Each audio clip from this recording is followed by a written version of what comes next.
todos. Então, nosso primeiro trabalho da segunda-feira, né? Nós já até esperávamos que seria menos pessoas, porque não foi tão divulgado. O pessoal está gostando da quinta. Quinta-feira a casa estava lotada. Quase não tinha lugares, né? Quem sabe aqui quinta viu. Então é uma honra para nós.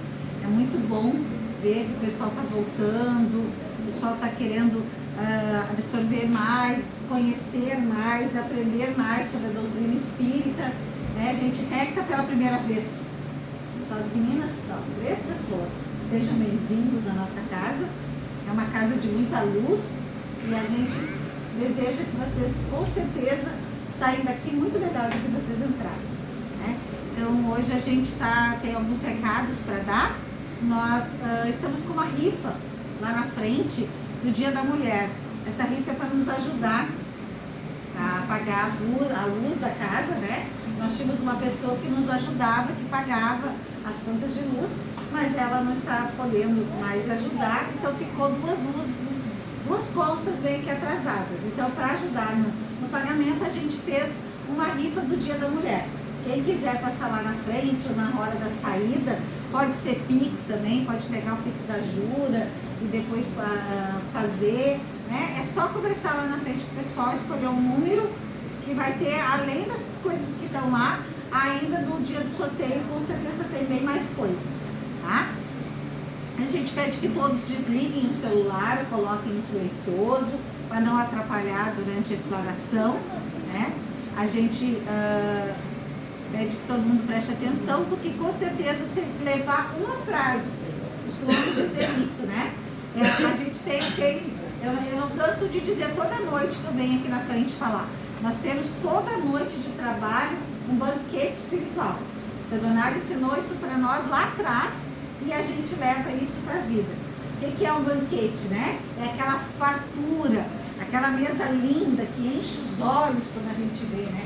Então, o banquete espiritual é desde a prece de abertura, que iremos fazer logo após os anúncios, depois a explanação, depois a prece de encerramento e, para finalizar o banquete, a sobremesa, né? A cereja da noite, o nosso passe. E só depende de cada um de nós recebermos ele com toda a fé, com toda a força e sair daqui mais energizados, mais a nossa energia lá em cima para passarmos uma semana que está iniciando hoje melhor, né, fortes, fortalecidos, tanto o nosso corpo físico como o nosso espiritual. Então eu vou pedir agora para a gente se concentrar, acho que o pessoal deixar mais quem está entrando lá.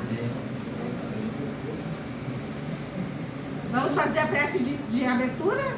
Então vamos fechar os nossos olhos, nos concentrar. Querido Deus, amado Jesus, conduza-nos os trabalhos da casa, hoje o primeiro trabalho da segunda-feira do ano da Casa Bezerra de Menezes. Que tudo, Senhor, transcorra com a sua vontade. Que possamos ter uma noite maravilhosa.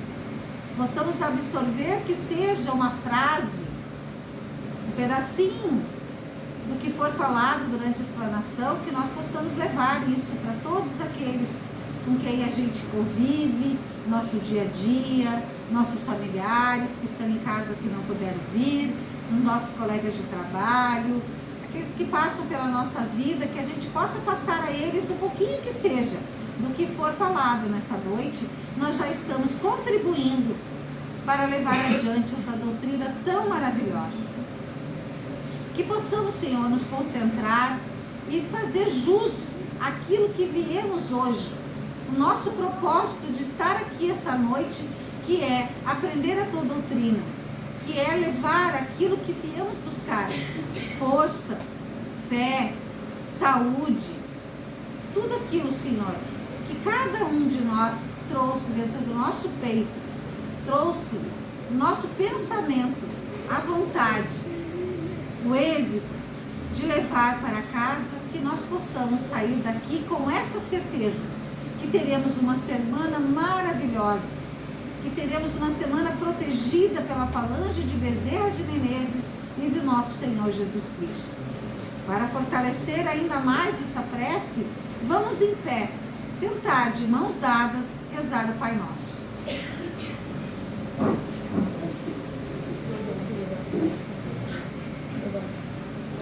Pai nosso que estais no céu, santificado seja o vosso nome. Venha a nós o vosso reino. Seja feita a vossa vontade, assim na terra como no céu. O pão nosso de cada dia que nos dai hoje.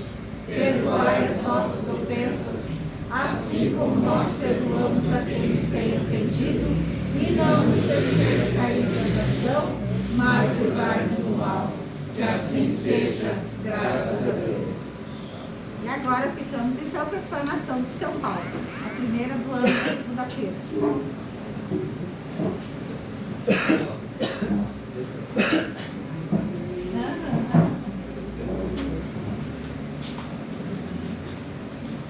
Bem, boa noite a todos. Eu disse para a Mara agora um pouquinho, porque será que esse lado aqui está quase cheio, está mais vazio, né? Por causa do ventilador. Eu li, aliás, eu vim aqui, quando chegamos aqui para dar uma limpada na casa, eu peguei a lição e abri ao acaso e marcou, aqui marcou, eu fiquei, eu marquei aqui, dobrei ali e deixei marcado, deixei virado para não fechar o livro. Porque para nós, cada noite que nós estamos aqui, tem uma lição. Eu cansei de fazer lição em casa, trazia folha, botava aqui as folhas, tudo no início, né? E não olhava as folhas e fazia outra palestra. Então saía outra coisa. Então nós nunca, nós podemos preparar em casa, mas que a gente saia um pouquinho, que tem mais técnica que de ler o que escreve é a Mara. A Mara não desvia. Desvia no comentário, mas depois volta. Então aqui diz assim, a retribuição. Pedro disse-lhe, e nós que deixamos tudo e te seguimos, que receberemos? Mateus 19, 27. A pergunta do apóstolo exprime a atitude de muitos corações nos tempos religiosos. Consagra-se o homem e determinando o círculo de fé e clama de imediato, que eu receberei. A resposta, porém, se derrama silenciosa através da própria vida. Que recebe o grão maduro após a colheita? O triturador que o ajuda a purificar-se. Que prêmio se reserva a farinha alva e nobre? O fermento que transforma para a utilidade geral. Que privilégio caracteriza o pão depois do forno? A graça de servir. Não se forma um cristão para os adornos vivos do mundo, e sim para a ação regeneradora e santificante da existência. Outrora, os servidores da realeza humana recebiam o espólio dos vencidos e com eles se rodeavam de gratificações de natureza física com as quais abreviam a própria morte. Em Cristo, contudo, o quadro é diverso. Vencemos em companhia dele para nos fazermos irmãos de quanto nos partilha a experiência, guardando a obrigação de ampará-los e ser-lhes útil. Simão Pedro, que desejou saber qual seria a recompensa pela adesão à Boa Nova, viu de perto a necessidade da renúncia. Quanto mais ele acendou a fé, maiores testemunhos de amor à humanidade lhe foram requeridos. Quanto mais conhecimento adquiriu, a mais ampla caridade foi constrangido até o sacrifício extremo. Se deixaste, pois, por devoção a Jesus, os laços que te prendiam as fontes inferiores da vida, recorda que felicidade tua recebeste do céu a honra de ajudar e a prerrogativa de entender e a glória de servir.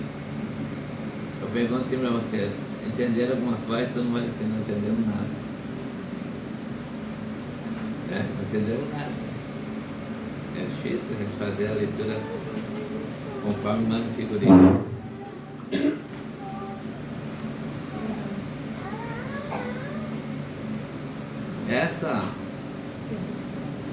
Essa lição ela é muito difícil da gente explicar ela.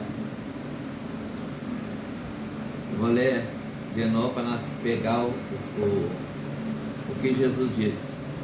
Pedro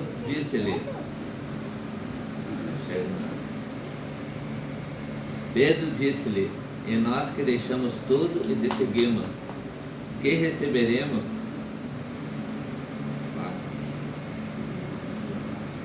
Essa é uma questão muito forte para os apóstolos daquela época, que eram homens muito simples.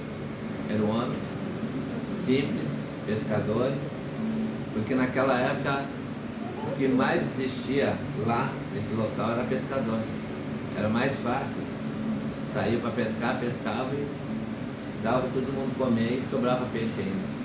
Então por isso que tinha essa história do peixe. E Pedro então disse para Jesus, mas se nós largar a nossa casa, se nós largar tudo que nós temos e vamos te seguir, o que nós vamos receber? Porque Jesus não chamava as pessoas e dava dinheiro, né? Só dava dinheiro, matava a fome dos caras tudo com dinheiro. Jesus não tinha nem um pila, Jesus não tinha nada. Jesus só tinha a palavra dele, só o testemunho dele. Então, quando Jesus chegou perto de Pedro, e fez o convite, larga tudo e me segue, ele ficou pensando, mas ele era um homem comum, não era um homem evoluído ainda, não tinha religião nenhuma, não sabia nada ainda. Mas ele tomou uma decisão muito certa. Porque quando Jesus chegou neles, os apóstolos já sentiram alguma coisa de diferente no olhar de Jesus. Quem era aquele homem? Por que ele estava convidando aquilo ali? Qual a necessidade que nós tínhamos de mudar nossa vida tão rápido? Então, Jesus seguiu em frente, convidou eles para eles seguir, e eles foram. Mas Pedro ainda faz essa pergunta para Jesus, que está no Evangelho. Até vou ler de novo, para não entender bem. Pedro disse-lhe, e nós que deixamos tudo e te seguimos, que receberemos? A pergunta do apóstolo Paulo exprime a atitude de muitos corações nos tempos religiosos. Se nós viéssemos aqui na casa hoje e eu perguntasse assim, quem é de todos nós que gostaria de seguir Jesus? Um ia olhar para o outro, olhar para o outro, olhar para o outro, e vai, por mais que a gente tivesse vontade, eu tenho certeza absoluta que ninguém disse assim, eu vou seguir o Cristo. Porque nós temos família, nós temos filho, nós temos compromisso amanhã. Como é que nós vamos enfrentar tudo isso? Se nós disséssemos para o Cristo, não, eu vou te seguir agora, nesse momento. Como é que nós vamos fazer isso?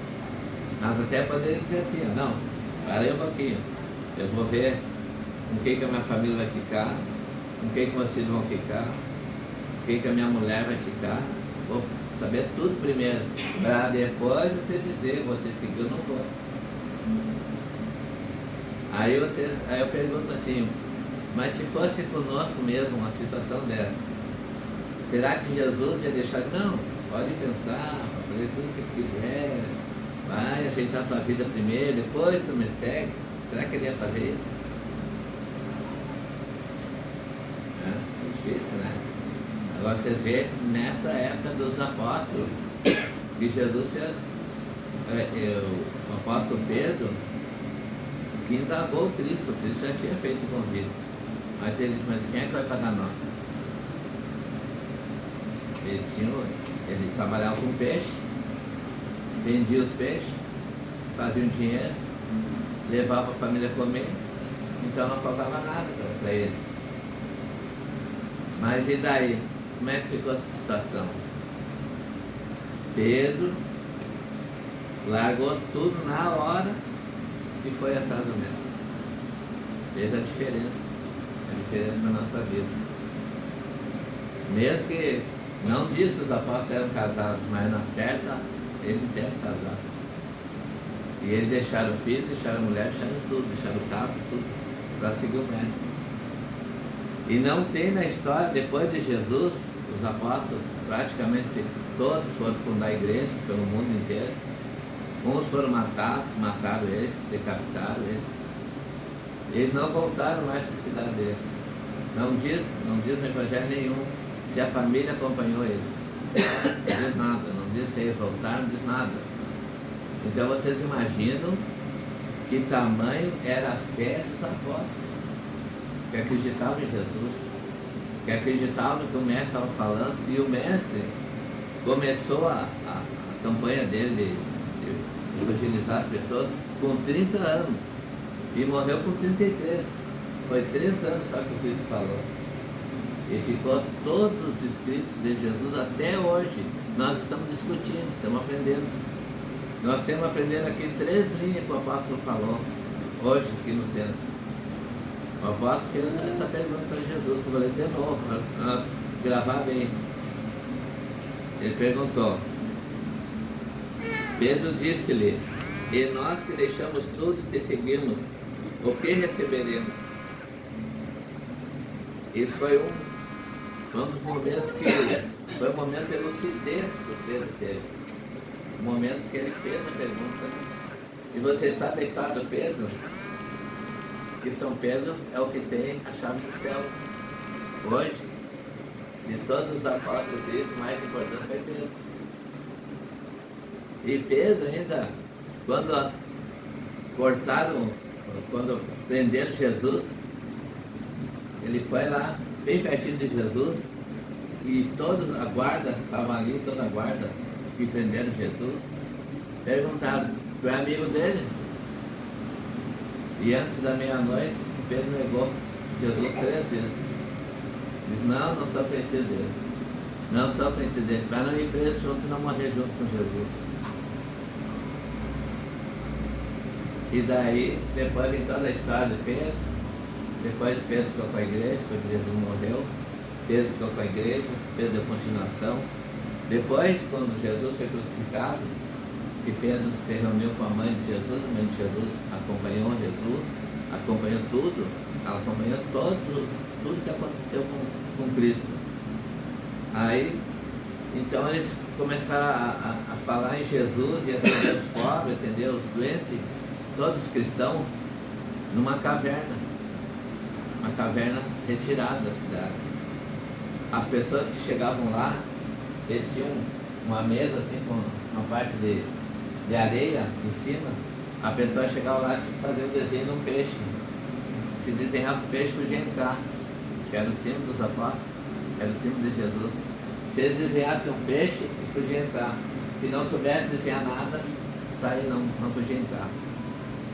E lá dentro estava o Pedro, todo vestido, todo bonito, vestido com uma túnica branca. Estava o Pedro, estava todo mundo lá. E teve um cidadão que foi lá para falar com Cristo, mas ele estava doente também. Mas ele foi lá para falar com Cristo, para falar com Pedro, falar com alguém, saber alguma coisa do Cristo. Aí ele chegou lá, ninguém falava em Cristo, ninguém falava um dia, 2 dias, 3 dias, 4 dias, só cuidando dos doentes. Tinha doente sentado, davam comida para os doentes, limpavam a boca dos doentes, limpavam tudo. Tinha um setor lá do câncer que era mais longe. Então, todo mundo lá.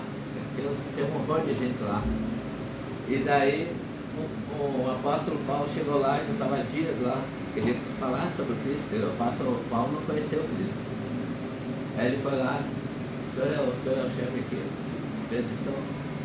Por que o senhor não usa falar no seu chefe? Por que não fala no nome de Jesus? O que tem que o senhor não fala nele? Eu acho que esse povo aí, a maioria deles seria um grande alimento para os doentes, alguém falasse em Jesus. Pedro pegou a mão dele assim, beijou a mão dele, bem-aventurado você, que o nosso mestre pegou para me dizer isso.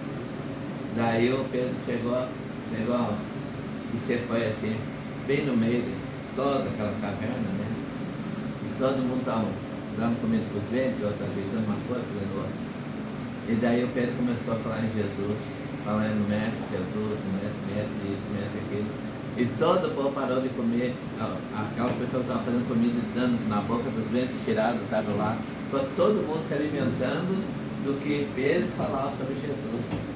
E Pedro falou numa voz baixa, sublime, falou alegre, feliz, sobre o amor que Jesus deixou para nós. Como Jesus trabalhou com eles e como Jesus trabalharia com os doentes naquela época. E todo mundo ficou ouvindo caladamente para saber o que era, da onde veio Jesus, o que ele era, que tinha muitos doentes ali que não conheceram Jesus. E daí o Pedro ficou falando 1h30 para todo mundo se saciou, se renovaram naquela força da fé. Vocês tentam imaginar, se fosse nós aqui, tem quantas pessoas aqui nós vemos? 5, 9, 10, 11, 12,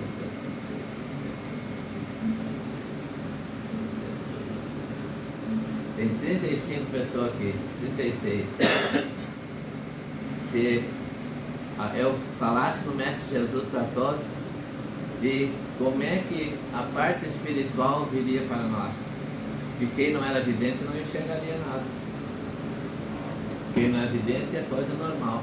Mas e que tivesse um vidente ali dentro e visse chegar os anjos, chegar os arcanjos, chegar os serafins, que foi a primeira vez que o Pedro falou sobre Jesus depois da morte de Jesus.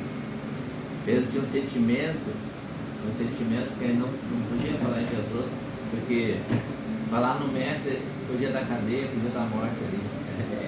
Era recém fazia pouco tempo que tinha matado Jesus. Então você tenta imaginar aquele povo ali doente, um povo que já estava, muita gente estava desenganada, outros ainda tinham solução de alguma coisa, uma ferida aberta, alguma coisa assim. E os doentes todos ali, a única coisa que eles tinham era chegar ali, não tinha mais nem casa. Já das suas famílias, quando a pessoa adoecia, naquela época ele não sabia, não tinha médico para dizer, não, tu tem tal coisa, tem tal coisa, tem tal coisa. Não, para eles, quem era doente era uma pessoa que ia morrer. Sai da minha casa. E o cara ia para a rua, morrer de viver de migalhas. Então os cristãos pegavam eles, botavam lá, nesse local, e tinha gente boa naquela época que não aparecia os nomes, que colaborava para manter aquilo funcionando. Quem é que dava comida para o Pedro dar para os corpos? Quem é que botava comida? Nós estávamos lá naquela época. Nós, como nós fizemos hoje, bate um pobre na nossa cara, não demos alguma coisa. É muito difícil saber não dar alguma coisa, né? É muito difícil. Pode não ter, mas se a gente inventa uma coisinha para dar na hora, a gente dá. É para ver como o nosso sentimento está à altura do que eles faziam naquela época. Então, Jesus deu aquela coisa sublime para eles, e se nós enxergássemos então lá, nós íamos apavorar a qualidade dos espíritos que estavam lá, dando a proteção das vozes, o passe espiritual para as pessoas, recuperar a saúde das pessoas, que não tinha remédio nenhum ali, não tinha remédio. O remédio era o alimento que eles comiam, se alimentavam. Então, tudo foi dado conforme o que vinha de Jesus. Então, vocês imaginem que situação é essa, né? E aqui o apóstolo, esse que escreveu aqui, o Emmanuel, Francisco Cândido Xavier, pelo Espírito de Emmanuel, fonte viva. Aqui ele diz: consagra-se o homem a determinado círculo de fé e clama de imediato: o que eu receberei? A resposta, porém, se derrama silenciosa através da própria vida, que recebe o grão maduro após a colheita, o triturador que ajuda a purificar-se, que prêmio se reserva farinha alva e nobre, O fermento que transforma para a atitude geral. Isso aqui foi colocado aqui dessa forma para nós ver que para alimentar uma pessoa, o que é necessário? Então naquela época se alimentava mais de fruta, de comida, mas não era assim um arroz que nem nós comemos hoje em casa. Era farinha, era pão, era coisa assim. Não é a mesma comida que nós comemos aqui. Então vocês imaginam como é que era aquela época. E os caras famintos de melhorar rapidamente, queriam melhor e rapidamente queriam comida para satisfazer o seu potencial para viver. O privilégio caracteriza o pão depois dos fornos. A graça de servir. Não se forma um cristão para adornos vivos do mundo, e sim para ação regeneradora e santificante da existência. Outrora os servidores da realeza humana recebiam o espólio dos vencidos, e com ele se rodeavam de gratificações de natureza física, com a quais abreviava a própria morte. Em Cristo, contudo, o quadro é diverso. Vencemos em companhia dele para fazermos irmãos de quanto nos partilham a experiência, guardando a obrigação de ampará-los e serem úteis. Simão Pedro, que desejou saber qual lhe seria a recompensa pela adesão, a boa nova viu de perto a necessidade da renúncia. Então, isso aqui foi o nascedouro de Simão Pedro com Jesus. Quando Jesus convidou eles, larga tudo e segue-me, ele fez a pergunta para Jesus: mas quem é que vai pagar nós? Como é que nós vamos receber? Seria justo você fazer essa pergunta, né? Mas aí não aparece a parte que Jesus volta ele de novo. Mas ele na certa ele se convenceu, que ele foi seguir Jesus. Então aqui a gente tem que ter conhecimento para a gente entender essa lição aqui. Quando eu li a primeira vez, ninguém entendeu nada. Mas quando eu dei uma explicação, um pouquinho, depois como ler de novo, já clareou para nós. Então vocês verem como é necessário para nós o estudo. Não basta a gente só ler um livro, a gente acha bonito, que bonitinho, tá bonito, tá bom, tá. Mas como é que a gente vai estudar aquilo ali? Cada coisa tem que dar estudada, tem que saber o que foi dito naquela época. Então hoje, vamos pegar hoje, a visão de hoje. Qualquer necessitado aqui na nossa casa, todos nós que estamos aqui, nós temos a absoluta certeza que nós não vamos ter nenhuma pergunta na nossa cabeça, não vamos fazer que nem Pedro. Mas se eu vou seguir, que dinheiro eu vou ganhar? Né? Nós não vamos fazer isso mais. Nós vamos pegar e vamos correr dentro de casa. Se ele quer uma roupa, um agasalho, nós vamos achar um agasalho, vamos dar para ele. Não vamos ter nenhuma situação de pergunta para nós mesmos. Mas será que ele vai pegar para ele e vai vender? Se ele vender, o problema é dele. Se ele fizer qualquer coisa saindo da nossa residência, está na frente da nossa casa, está pedindo para nós, está soltando a voz, não precisamos nem saber se ele está falando a verdade. Não queremos saber. Tu quer isso? Quero. Nós quatro vamos lá pegar, vamos dar, nem que seja uma coisa pequena, vamos dar.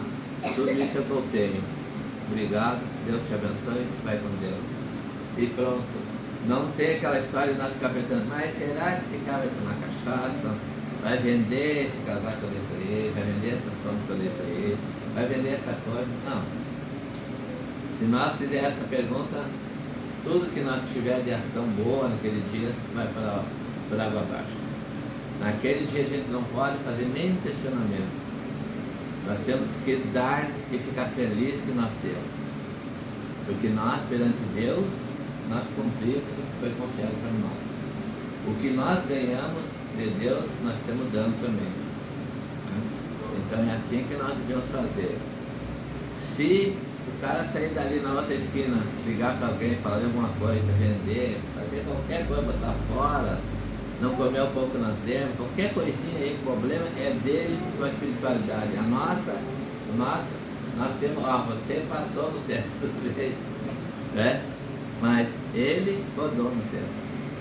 Então, o que é dele, nós não devemos nem ficar sabendo. Que bom que nós não sabemos. Porque a gente é coisa mais triste, a gente dá uma esmola para alguém e a gente ficar se questionando, mas será que eu dei certo? Será que eu fiz certo? Não podemos fazer isso. Nós temos que dar pelo nosso coração, pela nossa emoção, pela nossa bondade. Nós temos condição de ajudar. Nós vamos ajudar para que Deus nos ajude mais tarde. E que assim seja.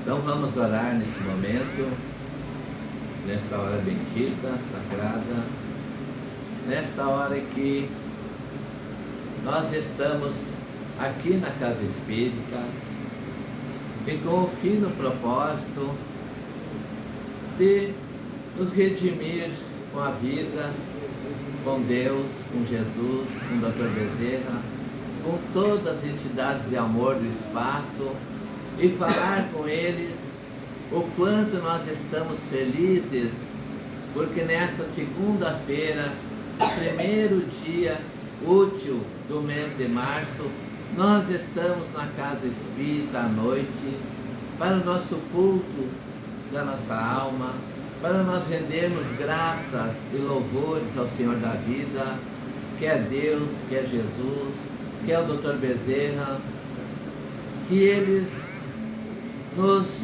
ajudem a vivermos melhor a nossa vida, nos ajudem a ser melhores pessoas do que nós somos, nos ajudem a entender cada lição, cada expectativa de vida, cada situação que nós vamos viver da melhor forma possível.